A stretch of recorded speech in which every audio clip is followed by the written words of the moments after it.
보도의 진실과 시청자의 진심을 알아봅니다. YTN 뉴스 FM 열린 라디오 YTN. 저는 프로듀서 김양원입니다. 미국과 유럽, 일본까지 코로나19 확진자 수가 계속 신기록을 경신하고 있죠. 그리고 아직도 긴장을 놓지 않고 있는 국내에선 여기저기서 집단 감염의 우려가 나오고 있는데요. 그래서인지 코로나19에 효과가 있다는 생소한 의약품들이 지속적으로 거론되고 있습니다. 말라리아 치료제의 구충제, 불주사까지 매번 보건당국이 이에 대한 안전성을 거론하고 있지만 관심은 수그러들지 않고 있는데요. 잠시 후 이 내용 팩트체크해보는 시간 준비하고 있습니다. 4월 12일 일요일 순서 바로 시작하죠.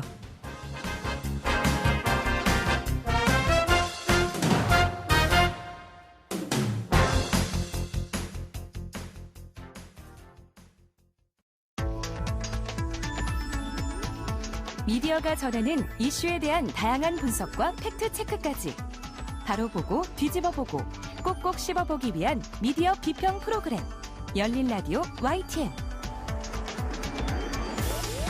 네, 한 주간 있었던 뉴스들 가운데 사실 확인이 필요한 뉴스를 팩트체크해 봅니다. 팩트체크 전문 미디어죠. 뉴스톱의 송영훈 팩트체커 나와 계십니다. 안녕하세요. 네, 안녕하세요. 네, 코로나19 치료에 효과가 있다 하면 관심이 폭주하고요. 심지어 코로나19 치료제를 개발하겠다는 계획만 나와도 그 회사의 주가가 폭등하는 이런 네. 상황입니다, 지금. 네. 그래서 오늘은 코로나19 예방에 효과가 있다고 알려진 의약품들을 팩트체크 하시겠다고요? 네. 최근에 코로나 퇴치, 패치제 이런 그리고 공기청정기 이런 것들이 많이 나오면 바로 주가에 반영되거나 판매량이 높았는데요. 네. 그중에 이제 좀 신빙성이 없는 게 많아서 그런 것도 좀 모아봤습니다. 첫 번째는 말라리아 치료제인 클로로퀸인데요. 이 클로로퀸은 미국의 트럼프 대통령이 공개석상에서 여러 번 언급하면서 아주 유명해졌습니다. 하이드록시클로로퀸 또 쥐팩이라고 불리는 아지트로마이신 복합요법 시도 필요성을 강력하게 주장했습니다. 근데 부작용을 시험해볼 시간도 없고 또 하이드록시클로로퀸이 이미 말라리아와 루푸스 치료에 사용되어 온 만큼 사람들에게 치명적이지 않다는 게 트럼프 대통령의 논리입니다. 네. 이 트럼프 대통령 의사 아니잖아요. 그렇죠. 네. 의사 아닌데 하지만 워낙 미국의 지금 코로나19 확진자 수가 급증하고 있고 또 때가 때이니만큼 큰 관심을 모았어요. 네네. 그래서 그런지 국내에서도 그런 주장을 같은 주장을 하는 분들이 많이 있는데요. 네. 특히 이런 주장들은 유튜브에서 많이 볼 수 있죠. 예, 최근 많이 좀 이렇게 악명이라고 하나요? 좀 가짜뉴스 진원주로 유명한 한 유튜브 채널에서 이번에는 어떤 의사의 긴급 제보다 이런 제목으로 부산의 한 이비인후과 의사라는 분과 전화통화를 하면서요. 질병관리본부가 일단 중증 환자의 사망률을 낮추기 위해서 방법을 고심하다가 이쪽으로 방향을 튼 것 같다. 말라리아 치료제 하이드록시클로로퀸을 코로나19의 예방을 위해서 조기 투여해야 한다고 주장했습니다. 네. 또 이와는 별개로 소셜미디어, 온라인 게시판 등에서는 클로로퀸을 사전에 준비해 놓아라. 그래야 된다. 이런 루머가 떠돌기도 했고요. 또 이러다 보니까 실제로 병원가에서는 해당 약품을 처방할 수 있느냐라는 문의가 많이 왔고 또 인터넷으로 사실 국내에서 지금 클로로퀸을 팔고 있지 않거든요. 네. 그러다 보니까 또 인터넷으로 해당 의약품을 해외에서 대신 구매했다, 구매해준다 이런 서비스가 등장하기도 했습니다. 직구해주겠다 이런 네. 서비스까지. 네네. 근데 의사 말을 빌어서 한 클로로퀸이 그 효과가 있다는 유튜브도 나왔고 네. 그러면은 전문가들 사이에서도 좀 갑론을박이 있을 정도로 신빙성이 있다는 거예요? 결론부터 말하면 아직 그렇지 않습니다. 일단 효과가 한 번 있더라도 의약품은 충분한 시간을 두고 실험 테스트를 많이 해야 되거든요. 네. 그러고 나서 임상적 경험이 쌓인 다음에 과학적으로 결론을 내려야 합니다. 클로로퀸과 하이드록시클로로퀸은 원래 말라리아 치료제로 개발된 약물인데요. 작용하는 기전이 같습니다. 네. 그게 처음에 클로로퀸이 개발된 후에 루마티스 관절염하고 루푸스병 치료에도 이 범위가 좀 넓어지면서 효과를 본 거죠. 네. 그러면서 많이 유명해졌는데 클로로퀸이 중국의 코로나19 치료 현장 그리고 프랑스의 소규모 임상 현장에서 시험에서 효과가 입증됐다 이런 논문이 나오긴 했는데 중국하고 프랑스에서요? 네. 하지만 의학계에서는 좀 더 객관적으로 효능 가능성이 입증돼야 한다는 게 중론입니다. 네. 어쨌든 이 안전성에 있어서는 아직 충분한 네. 그 임상 결과가 없기 때문에 시기상조다 이렇게 얘기를 한 네, 건데 그 부작용이 혹시 보고된 사례가 있나요? 네, 있습니다. 안타깝게도. 미국에서 트럼프 대통령이 이렇게 공식적으로 언급을 많이 하다 보니까 네. 일부 국민들은 또 믿었겠죠. 네. 그래서 오남용으로 인한 심지어 사망 사고가 있었는데요. 네.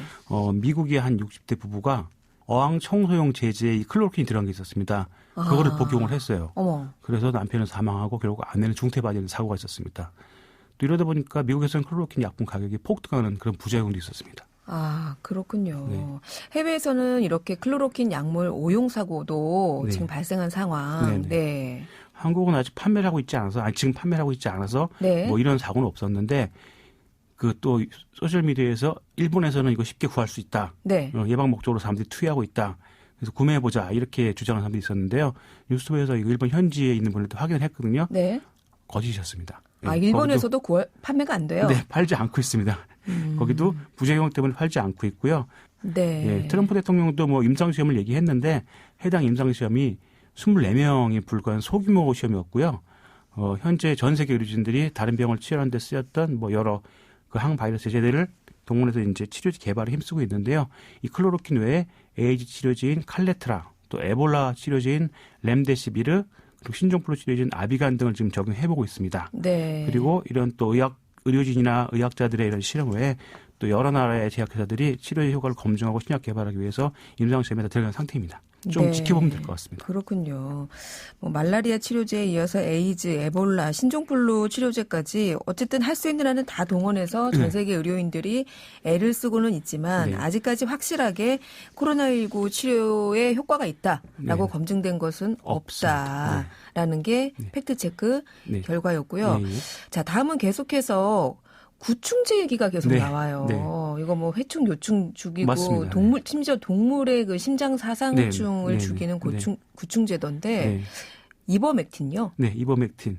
저 얼마 전에 그 개구충제인 펜벤다졸이 항암 효과가 있다 이런 소문이 쫙 퍼졌죠. 그랬죠. 그래서 또 몇몇 분들이 그걸 복용한 사례를 유튜브에 공유하기도 했는데 네. 이건 역시 아직 확실하게 검증된 바는 없습니다. 네. 이번에는 비슷한 이버맥틴이라는 구충제인데요.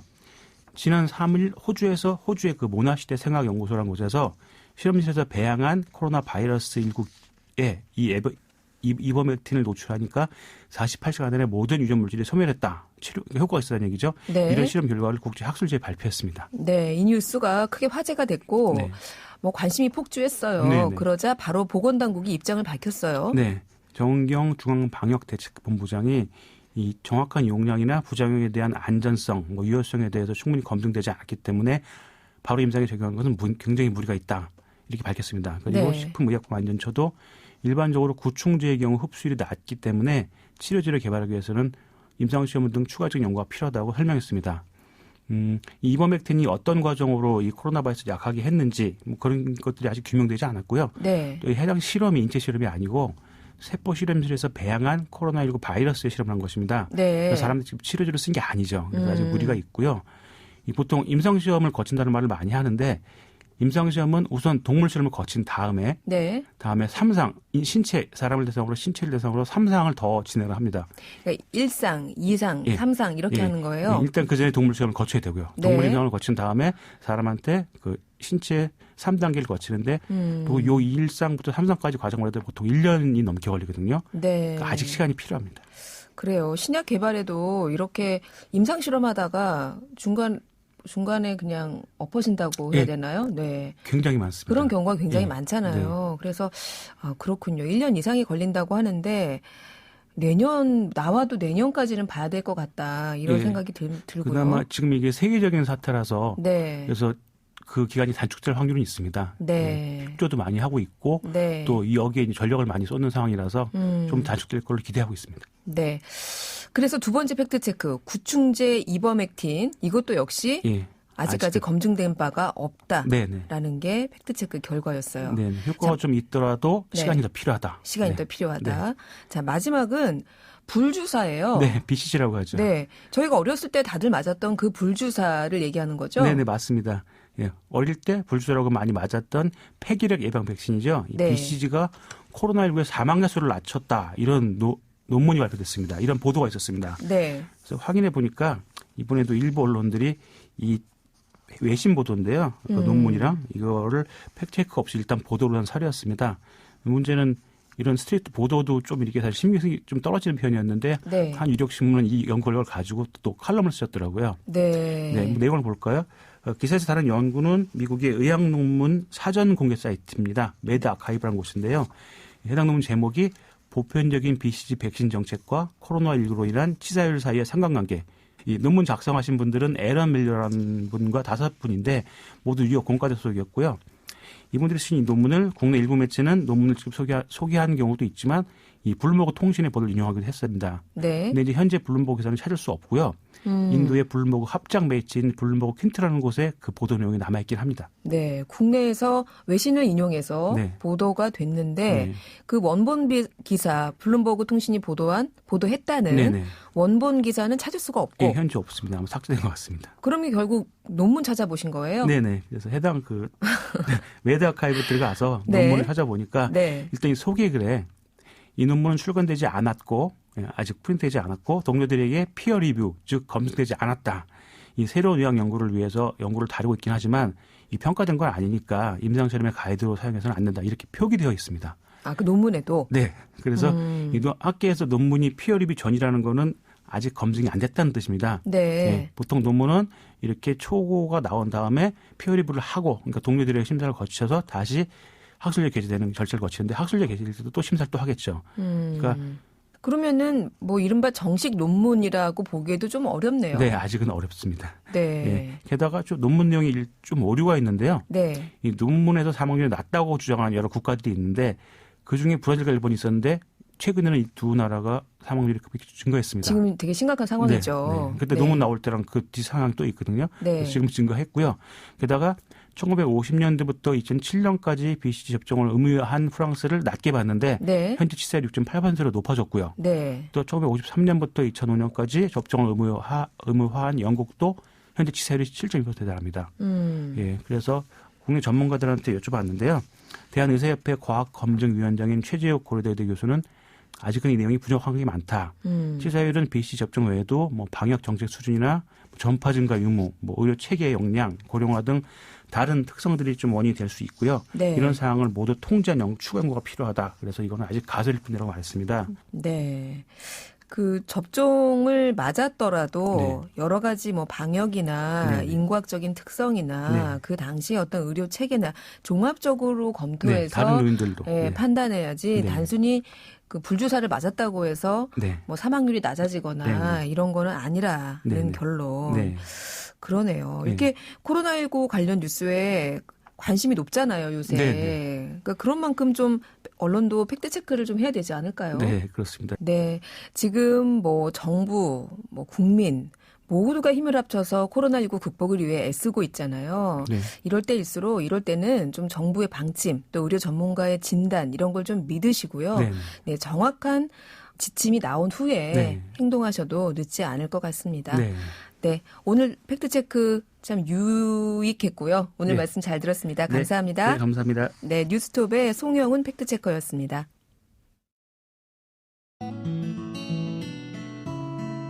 진실을 전합니다. 진심을 다합니다. 시청자 여러분의 목소리에 귀 기울이는 YTN 뉴스 FM, 열린 라디오 YTN.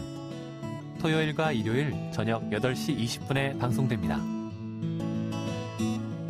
한 주간 YTN 라디오에서 방송된 프로그램들을 모니터링하고 평가해보는 시간입니다. 오늘은 박채린 시청자평가원 나오셨습니다. 안녕하세요. 안녕하세요. 네, 이번 주부터 새로 활동하시게 됐잖아요. 네, 모니터링 잘 부탁드립니다. 네. 네, 자, 이번 주에는 어떤 프로그램 함께 살펴볼까요? 네, 오늘 말씀드릴 프로그램은 평일 출근길에 방송되는 노영희의 출발 새아침, 그리고 평일 오후에 방송되는 이동영의 뉴스 정면 승부 총 2개입니다. 네, 이제 총선이 사흘 앞으로 다가왔어요. 모니터링 해보시니 내용이 어땠습니까? 네, 먼저 이동영의 뉴스 정면 승부에서는 지난 1일 수요일 김남국 더불어민주당 안산 단원을 후보를 인터뷰했습니다. 김 후보의 경우 공천 과정이 길었던 만큼 이와 관련한 논란에만 질문이 집중되지 않을까 우려했었는데요. 정치 신인으로서 주변의 우려에 대한 후보자의 생각이나 코로나19 관련 지역 민심을 어떻게 보고 있는지 등 유권자 입장에서 김 후보자를 검증할 수 있는 내용이 많아 긍정적으로 봤습니다. 네, 자, 아쉬운 내용은 없으셨어요? 네, 지역구에 관련한 질문이 더 많았더라면 하는 생각이 들었는데요. 네. 질문의 대부분이 중앙 이슈에 집중돼 있었습니다. 물론 안산의 인구 급감과 이에 대한 대책을 묻는 질문이 있긴 했는데요. 추가 질의도 없었고 중앙 이슈와 비교할 때 비중이 적었습니다. 이 같은 문제점은 노영희의 출발 새아침에서도 비슷하게 드러났습니다. 4.15 총선 격전지 코너에서 인천 연수구 을에 출마하는 두 후보를 인터뷰했는데요. 역시 정책보다는 단일화나 중앙 이슈 관련 질문이 더 많았습니다. 이번 총선을 두고 정책이 실종된 선거라는 말을 많이 하는데요. 코로나19로 어쩔 수 없는 측면도 있지만 정책, 공약 중심의 선거가 될 수 있도록 언론이 보완해 줄 필요가 있습니다. 네. 총선을 앞두고 각 프로그램마다 지금 총선 기획 코너를 마련하고 있던데요. 혹시 이와 관련한 모니터링 내용은 있나요? 네, 이동형의 뉴스 정면 승부의 27대 총선 빅데이터 포털을 달군 세 가지 이슈가 인상적이었습니다. 선거와 관련된 주요 키워드를 소개하면서도 덜 알려진 소식을 알 수 있는 코너였는데요. 총선을 앞두고 정치권의 주요 이슈로 떠오른 긴급 재난지원금을 다루면서도 외국인 노동자는 지원 대상에서 배제됐다고 지적을 했습니다. 외국인 노동자도 의료, 보험 등 세금을 내고 있고 이런 재난에 더 취약한 집단이라는 점을 짚어준 부분이 의미 있었습니다. 같은 프로그램의 민심의 숫자다 코너도 유익했는데요. 보수 언론을 중심으로 여론조사를 못 믿겠다는 문제 제기가 일고 있는데 이와 관련해서 이택수 리얼미터 대표가 여론조사의 한계를 짚어주고 선거 6일 전 여론조사 공표 금지 등 제도적 논란도 소개해줬는데요. 유권자 입장에서 여론조사를 어떻게 봐야 하는지 팁을 얻을 수 있어서 좋았습니다. 네, 선거보도 이렇게 들으시면서 좀 보완했으면 하는 내용이 있었을까요? 네, 두 프로그램을 살펴보면 대부분 격전지 중심, 인지도 높은 후보 중심으로 보도가 이뤄지고 있습니다. 네. 코로나19도 있고 시간이 얼마 남지 않아서 제약도 있을 것 같긴 하지만 덜 알려졌어도 의미 있는 정책을 펴고 있는 후보를 조명하는 코너도 있으면 유권자 입장에서 선택의 폭이 더 넓어질 것 같습니다. 또한 선거 보도에서 사용하는 단어와 관련해 잠깐 지적을 하고 싶습니다. 선거 뉴스에서 간습적으로 사용하는 텃밭과 같은 용어를 이번 방송에서도 들었는데요. 네. 이런 단어는 지역에 대한 고정관념을 강화할 수가 있고 정책 선거에 방해가 될 수도 있기 때문에 최대한 자제하면 좋겠습니다. 네. 총선이 얼마 남지 않긴 했지만 이번에는 그 코로나19 관련한 내용도 한번 모니터링 하셨는지 여쭤보고 싶은데 이 사태가 계속 장기화하고 있잖아요. 이 관련 내용은 혹시 있었습니까? 네, 코로나19 관련 소식도 꽤 있었습니다. 지난 3일 이동형의 뉴스 정면 승부에서는 일본 현지를 연결해 코로나19 상황을 살폈는데요. 네. 아베 총리가 사실상 처음 코로나19 대책을 내놓은 만큼 이웃 나라인 우리도 충분히 관심을 가질 만했습니다. 하지만 왜 지금 이 뉴스인가 하는 의문은 들었는데요. 이날 인터뷰에는 아베 총리가 정치적 이유로 코로나19 검사를 꺼린다는 등의 내용이 포함되어 있었는데 이미 많이 알려진 이슈이기도 했고요. 오히려 같은 날 기자 언박싱에서 다룬 채널A와 검찰의 유착 의혹 보도처럼 네. 새롭게 터진 이슈에 시간을 더 할애했더라면 시청자에게 더 풍부한 정보를 줄 수 있지 않았을까 생각을 했습니다. 특히 기자 언박싱은 짧게 훑고 지나가는 코너 특성상 깊이 있게 다루기도 어려운 점이 있었거든요. 네, 그렇군요. 오늘은 이동형의 뉴스 정면 승부 그리고 노영희의 출발새 아침 이 두 프로그램을 중심으로 선거보도와 코로나 관련 방송 내용 등에 대한 시청자 평가원의 의견 들어봤습니다. 오늘 말씀 잘 들었습니다. 네, 감사합니다. 네, 지금까지 박채린 시청자 평가원이었습니다.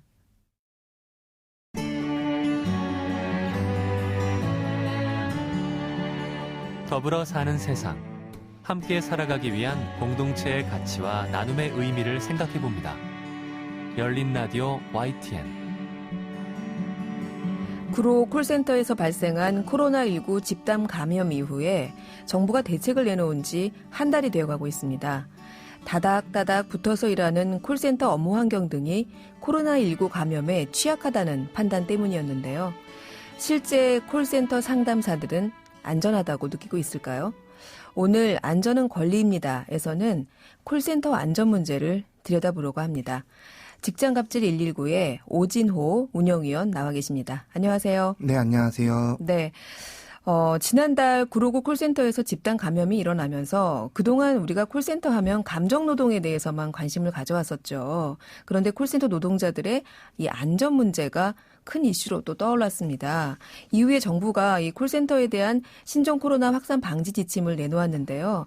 하지만 이 콜센터 직원의 과반수 이상은 여전히 안전하지 않다라고 느끼고 있다고요? 네, 저희가 지난주에 콜센터 상담사 622명을 대상으로 네. 노동부의 예방 지침이 잘 이행되고 있는지를 묻는 설문조사를 했었거든요. 네. 근데 상담사 10명 중에 6명, 59.2%가 여전히 안전하지 않다라고 느끼고 있었습니다.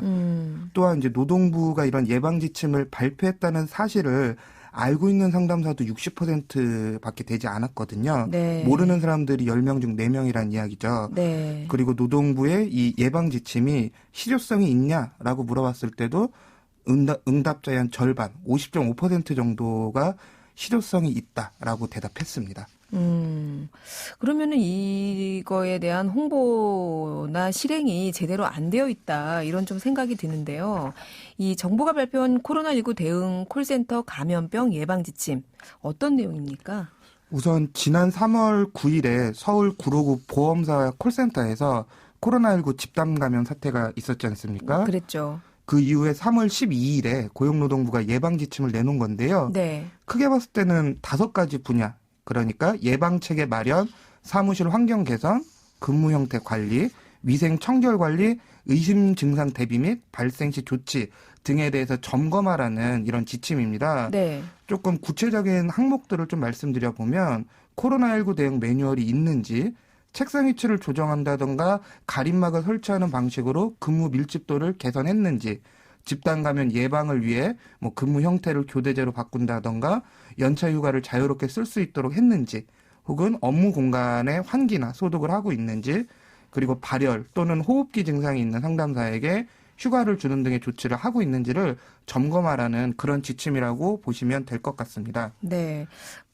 집단 감염 사태 며칠 만에 상당히 빨리 정부가 대책을 당시에는 내놨다고 했었는데 그것 치고는 상당히 세부적인 기준이에요. 그런데 이 기준들이 제대로 지켜지지 않았다는 거군요. 네, 그렇죠. 저희가 설문조사를 한 시기를 보면 이제 노동부의 지침 나오고 나서 한 3주 정도가 지난 건데요. 네. 여전히 좀 잘 지켜지지 않는 부분들이 많았습니다. 저희가 노동부 예방 지침에 있는 항목 중에서 14개에 대해서 네. 잘 지켜지고 있는지를 물어봤더니 이 중 10개 이상의 항목이 이행되고 있다고 응답한 상담사가 절반, 즉 51.1%밖에 되지 않았어요. 네. 좀 이제 항목별로 봤을 때 코로나19 예방 및 확산 방지를 위한 전담 부서가 있거나 전담자가 지정되어 있냐라는 것에 대해 그렇지 않다라는 응답이 62.2%로 가장 많았고요. 네. 의심 환자 발견했을 시 대기 가능한 별도의 격리 장소가 있냐라고 했을 때 이게 없다라는 응답도 56.6%로 높았습니다. 저희가 또 조사하면서 확인된 좀 흥미로운 점은 공공기관이 민간회사보다 지침대로 이행하지 않는 항목들이 더 많았다는 점입니다. 의외네요. 그렇죠. 네. 상담사들이 이제 상담하는 이제 원청사라고 표현하는데 네. 원청사가 민간회사인 경우에는 14가지 항목 중에 평균을 내보니까 한 10.7개 정도를 이행하고 있었거든요. 네. 그런데 원청사가 공공기관인 경우에는 이행하고 있는 항목 평균이 8.8개밖에 되지 않아서 네. 민간회사보다 오히려 1.9개 적게 이행되고 있었습니다. 네, 그렇군요.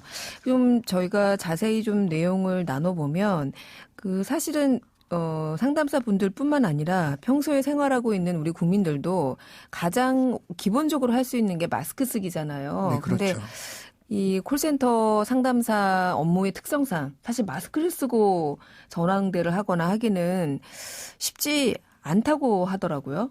네, 그렇습니다. 이게 콜센터는 사람들이랑 계속 말을 해야 하는 업무니까요. 그렇죠. 네. 하루 종일 마스크를 쓰고 말을 하면 되게 힘들잖아요. 저희도. 사실 숨차고 좀 그래요. 맞아요. 답답하고. 네.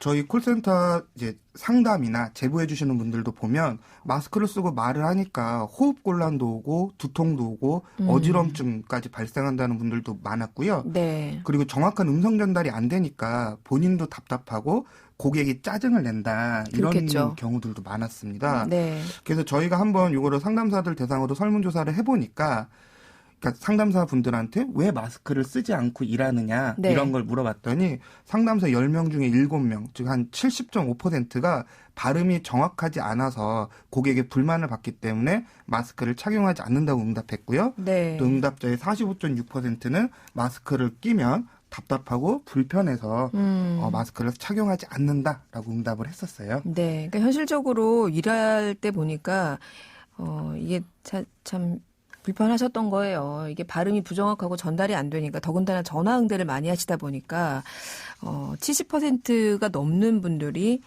발음 때문에 고객의 컴플레인을 더 많이 듣는다. 그래서 마스크를 착용하지 않는다라고 응답했다. 그래서 이렇게 마스크를 쓰기 어려운 환경이니까 당초에 비말 감염을 막을 수 있는 뭐 칸막이라든가 가림막을 설치하도록 한 건데 이것도 지켜지지 않았나요? 네, 제대로 지켜지지 않은 것으로 보이고요. 네. 우선 좀 콜센터의 업무 환경이 어떤 것인지를 조금 말씀을 드려야 될 것 같아요. 네. 저희 현직 콜센터 상담사께서 저희들한테 본인의 근무 환경에 관한 글을 보내주셨는데요. 네. 이분의 핵심은 자신이 일하는 근무 환경이 엘리베이터에서 8시간 일하는 것과 같다라는 것이었어요. 무슨 말이냐면 네. 한 사람당 90cm 정도의 좁은 책상을 칸막이로 따닥따닥 좁게 붙여놓고 뒷사람과의 간격도 너무 좁아서 화장실 한번 가려면 의자를 꼭 책상 쪽으로 밀어야 사람 다닐 공간이 생긴다. 이렇게 글을 보내주셨거든요. 네. 저희가 이제 닭장이라는 표현을 많이 쓰는데 네. 콜센터 상담사들이 일하는 근무 조건이라고 하는 것이 기본적으로 이제 닭장 같은 네. 그런 공간이어서 무엇이 중요하냐면 업무 공간 문제에 좀 가림막을 설치하거나 칸막이를 설치하는 것 혹은 상담사들 간의 거리를 넓히는 것 네. 이러한 조치들이 굉장히 중요합니다. 그리고 이런 내용이 노동부의 예방 지침에도 들어가 있거든요. 들어가 있죠. 네. 그런데 이러한 개선이 이행되지 않았다라는 응답이 42.4%예요.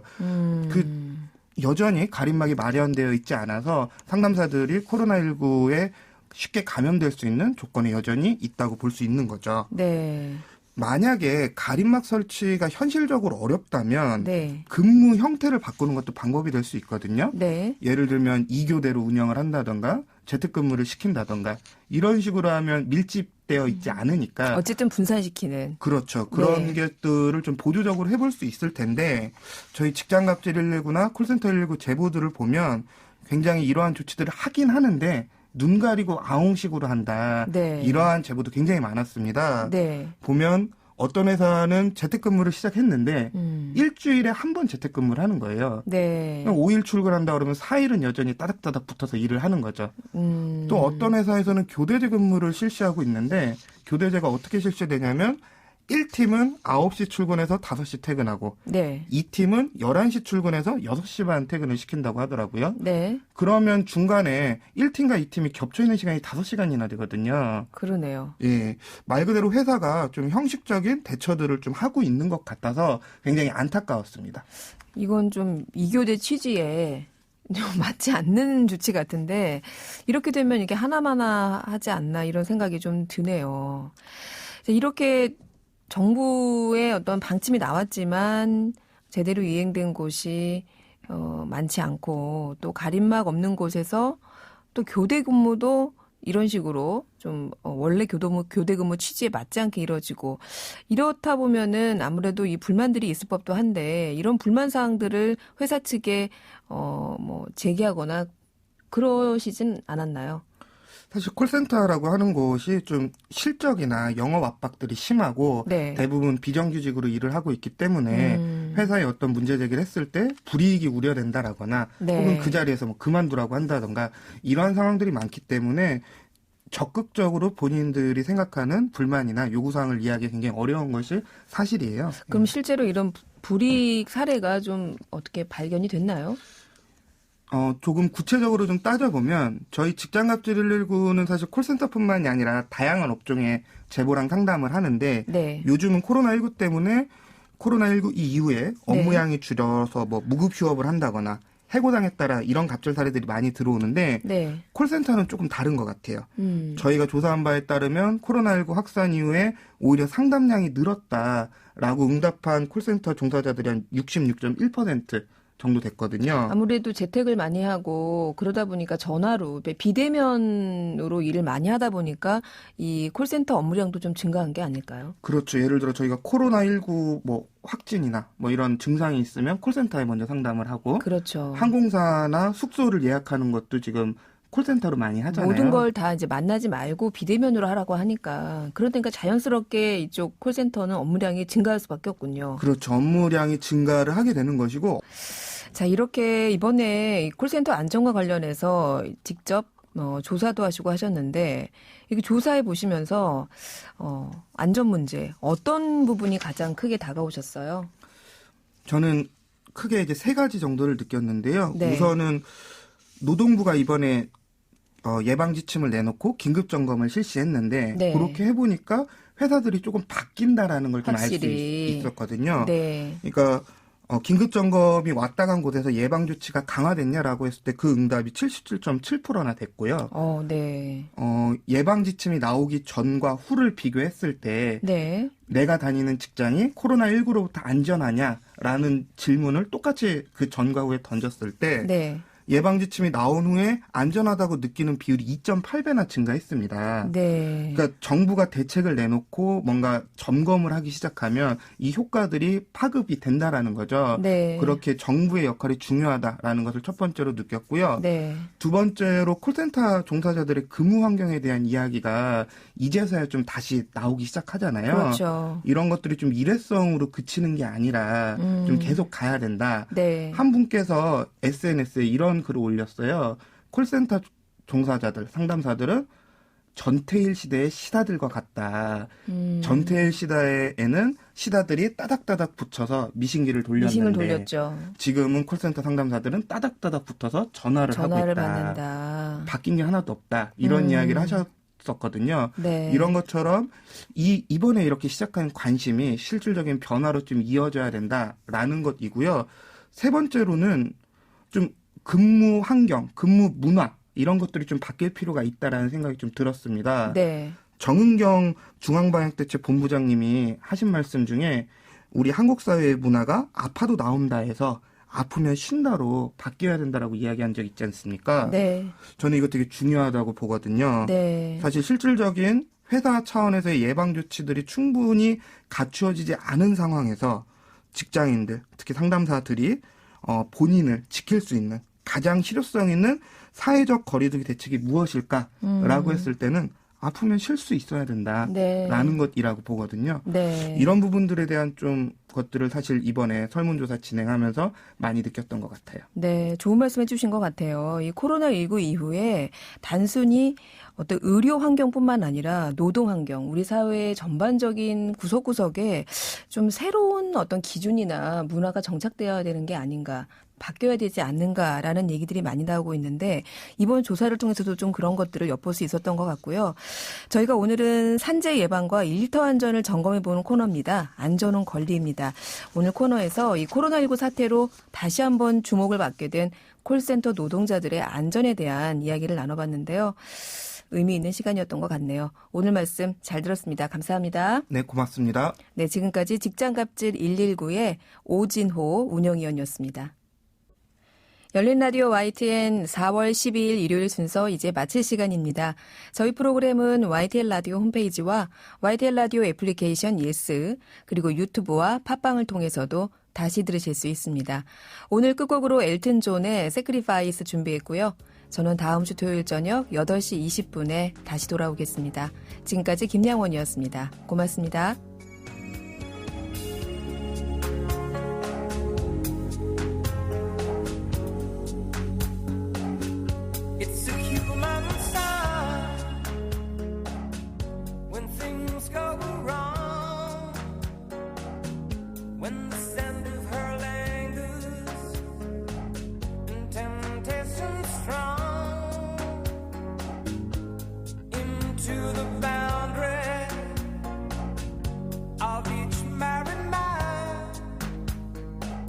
Sweet deceit comes calm.